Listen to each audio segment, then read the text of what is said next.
چند ایکڑ زمین کا مالک حاجی منور حسین منج شیخو پورہ کا ڈان کیسے بنا؟ 1985 کے الیکشن میں ایسا کیا ہوا جس سے منور حسین منج کی خاندانی دشمنی نے جنم لیا؟ منور منج نے اپنے چھوٹے بھائی کے قتل کا بدلہ کیسے لیا؟ منور منج کے مخالف باچا بلوچ کی مسخ شدہ لاش کئی دن تک تتلے حکیم حیدر علی نامی گاؤں کے قبرستان میں کیوں پڑی رہی؟ ناظرین، آپ دیکھ رہے ہیں تاریخ کے چوراہے چینل پر آپ کو خوش آمدید کہتے ہیں۔ پنجاب کا ضلع شیخو پورہ 80 کی دہائی سے تقریباً 30 سال تک ہر طرح کے جرائم کا گڑھ رہا۔ 90 کی دہائی کے سرکاری و غیر سرکاری اعداد و شمار اور رپورٹوں کے مطابق ضلع شیخو پورہ کو ملک کا سب سے بڑا جرائم پیشہ علاقہ قرار دیا جاتا تھا۔ ضلع شیخو پورہ میں جہاں باقی جرائم عروج پر تھے، وہیں اس علاقے میں ہونے والی قتل و غارت میں خاندانی دشمنیوں نے بھی اہم کردار ادا کیا۔ انہی دشمنیوں میں سے شیخو پورہ کی سب سے مشہور دشمنی سابق رکن قومی اسمبلی حاجی منور حسین منج کی تھی۔ ناظرین، حاجی منور حسین منج کا تعلق راجپوت خاندان سے تھا اور ان کے دادا اللہ دتا بھارت کے ضلع امرتسر کے ایک معمولی کاشتکار تھے۔ منج خاندان پر یہ الزام لگایا جاتا ہے کہ امرتسر میں بھی ان کی وجہ شہرت مویشی چوری اور رسا گیری جیسے جرائم تھے۔ قیام پاکستان کے بعد منج خاندان ضلع گجرانوالہ کے تھانے نوشہرہ ورکا کے ایک گاؤں تتلے حکیم حیدر علی میں آباد ہوا۔ یہاں انہیں تھوڑی سی زمین الاٹ ہوئی جس پر منج خاندان نے کاشتکاری شروع کر دی۔ منج خاندان کے افراد نے گجرانوالہ کے علاقہ میں چھوٹے موٹے جرائم کو ذریعہ روزگار بنایا اور مویشی چوری کے ساتھ ساتھ نہری پانی بھی چوری کرنے لگے۔ اس خاندان کو ابتدائی شہرت اس وقت ملی جب 1965 کی جنگ سے پہلے ہردیو والا کے قصبے میں گندم کے بھوسے سے جنم لینے والے ایک تنازع میں منج برادری کے 2 افراد قتل ہو گئے۔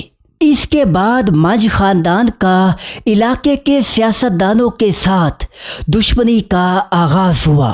1970 میں مخالف سیاستدانوں نے مسلح آدمیوں کے ساتھ تتلے حکیم حیدر علی پر حملہ کیا تو منج خاندان کو مجبوراً وہ گاؤں چھوڑ کر شیخو پورہ شہر آنا پڑا۔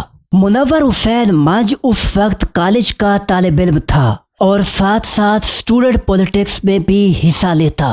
منج خاندان کی سیاست میں پہلی باقاعدہ کامیابی 1979 میں ہوئی جب منور حسین منج بلدیہ کا کونسلر منتخب ہوا۔ ناظرین، اس کے بعد آتے ہیں 1985 کے خونی انتخابات جن سے منور منج کی خاندانی دشمنی کا آغاز ہوا۔ اس الیکشن میں حاجی منور حسین منج حلقہ پی پی 121 شیخو پورہ سے امیدوار برائے صوبائی اسمبلی تھے اور ان کا مقابلہ شیخو پورہ بلدیہ کے سابق چیئرمین چودھری محمد اقبال ڈار کے ساتھ تھا۔ شیخو پورہ کا ایک بلوچ خاندان اس الیکشن میں چودھری اقبال ڈار کی حمایت کر رہا تھا۔ ہوا کچھ یوں کہ الیکشن والے دن گورنمنٹ گرلز اسکول شیخو پورہ کے پولنگ اسٹیشن پر منور منج کے بھتیجے نے مد مقابل بلوچ خاندان کو گالیاں دیں اور نوبت ہاتھا پائی تک پہنچ گئی۔ اس کے تھوڑی دیر بعد منور منج کا چھوٹا بھائی حبیب احمد منج اپنے مسلح ساتھیوں کے ہمراہ پولنگ اسٹیشن پر پہنچا اور اس نے بلوچوں کو مارنا شروع کر دیا۔ اس جھگڑے میں ایک بلوچ نے خنجر نکال کر منور منج کے بھائی حبیب احمد منج پر حملہ کر دیا۔ اس حملے میں حبیب احمد منج موقع پر ہلاک ہو گیا اور بلوچ تمام پولنگ اسٹیشنوں سے بھاگ گئے۔ بلوچوں کے فرار ہونے کے بعد منج خاندان کے لوگوں نے تمام پولنگ اسٹیشنوں پر جعلی ووٹ ڈالے اور یوں حاجی منور حسین منج رکن صوبائی اسمبلی بننے میں کامیاب ہو گیا۔ اس الیکشن کے فوراً بعد چودھری اقبال ڈار نے مداخلت کی اور منج خاندان اور بلوچوں کے درمیان صلح کروا دی، مگر بعد میں وقت نے ثابت کیا کہ منج خاندان نے بظاہر تو صلح کی، مگر اندرونی طور پر وہ اپنے بھائی کے قتل کا بدلہ ہر صورت میں لینا چاہتے تھے۔ ناظرین، معروف صحافی مجاہد حسین کے ایک آرٹیکل پاکستان پیپلز پارٹی کا منور منج گروپ کے مطابق بلوچوں سے صلح کے بعد منور منج نے میجر شاہ نامی شخص کے ساتھ مل کر ایک کار خریدی اور اسے کرائے پر چلانے لگا۔ ایک دن ایسا ہوا کہ بلوچ خاندان کو فیصل آباد تاریخ بھگتنے جانا تھا۔ کچھ دن پہلے منور منج عمرہ کرنے سعودی عرب چلا گیا۔ جس دن بلوچ خاندان فیصل آباد کچہری میں جانے والا تھا، اس دن میجر شاہ اپنی گاڑی سمیت بلوچوں کے گھر پہنچا اور انہیں پیشکش کی کہ وہ اس کی کار میں چلیں۔ دوسری طرف منور منج کے بھائیوں نے مقامی تھانہ میں منور منج کی پجارو اور کلاشن کوف کی گمشدگی کا مقدمہ درج کرا دیا۔ اسی دن ایک پجارو میں مسلح افراد نے بلوچوں کی کار کو راستہ میں روک کر فائر کھول دیا۔ بلوچ خاندان کے 7 افراد ہلاک ہوئے اور باچا بلوچ نامی ایک شخص زندہ بچ گیا۔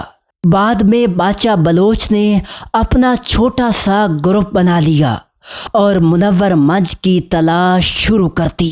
اس دوران منج خاندان کے افراد نے باچا بلوچ پر کڑی نگاہ رکھی۔ 1987 میں باچا بلوچ منور منج کے آدمیوں سے فرار ہونے لگا تھا کہ دھر لیا گیا۔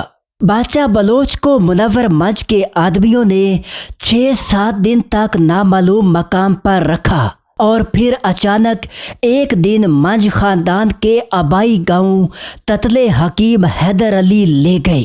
تتلے حکیم حیدر علی میں باچا بلوچ کو منور منج کے مقتول بھائی کی قبر پر لے جایا گیا اور قبر پر کھڑا کر کے اس کے جسم کا کیما کر دیا گیا۔ مقتول کی مسخ شدہ لاش کئی دن تک قبرستان میں پڑی رہی۔ ناظرین، منور حسین منج کے جرائم کی حد قتل و غارت تک محدود نہ تھی، بلکہ ایم پی اے بننے کے بعد اس کے گروپ نے تتلے حکیم حیدر علی میں واقع ملک ریاست علی کی فروخت شدہ اراضی پر قبضہ کر لیا۔ اس کے علاوہ ساؤ کی ملیا نامی ایک گاؤں میں بھی 3 مربع اراضی پر منج خاندان نے قبضہ کیا۔ شاید یہی وجہ ہے کہ قیام پاکستان کے وقت چند ایکڑ زمین کے مالک منور منج کی زمین کی وسعت 90 کی دہائی میں 40 مربعوں سے بھی زیادہ ہو گئی۔ اس کے علاوہ منور حسین منج کو جس چیز نے سب سے زیادہ بدنام کیا وہ منشیات کا دھندا تھا۔ ناظرین، منور حسین منج کے دور میں شیخوپورہ میں منشیات کے کاروبار کا یہ عالم تھا کہ ہیروین فروخت کرنے والے مسافر بس روک کر ہیروین کی پڑیاں بیچا کرتے۔ ناظرین، 1993 کے الیکشن میں منور حسین منج حلقہ NA 102 شیخوپورہ سے رکن قومی اسمبلی منتخب ہوئے۔ رکن قومی اسمبلی بننے کے بعد شیخوپورہ میں یہ دائرہ کار تقسیم تھا کہ صوبائی حکومت کے اداروں سے مشتاق عوام کے آدمی بھتہ وصول کریں گے، جبکہ وفاق کے زیر انتظام محکموں اور اداروں سے حاجی منور حسین منج کے آدمی بھتہ وصول کریں گے۔ بھتہ وصولی کا یہ کام 14 اپریل 1995 تک ایسے ہی چلتا رہا، جب اینٹی نارکوٹکس فورس کو منور منج کی گاڑی سے 35 کلو ہیروین اور 30 کلو چرس ملی۔ اس کیس میں گرفتاری کے بعد منور حسین منج کا نام سیاست اور جرائم کی دنیا میں دھیرے دھیرے ختم ہو کر رہ گیا۔ ناظرین، منور حسین منج کے اس منشیات کیس کی مکمل تفصیلات دیکھنے کے لیے ہماری دوسری ویڈیو کا لنک ڈسکرپشن میں دیا گیا ہے۔ امید ہے ویڈیو آپ کو پسند آئی ہوگی۔ ایسی ہی دلچسپ ویڈیوز دیکھنے کے لیے چینل سے جڑے رہیں اور ہماری معلومات کو مزید بہتر بنانے کے لیے کمنٹ سیکشن میں اپنی رائے کا اظہار ضرور کیجیے۔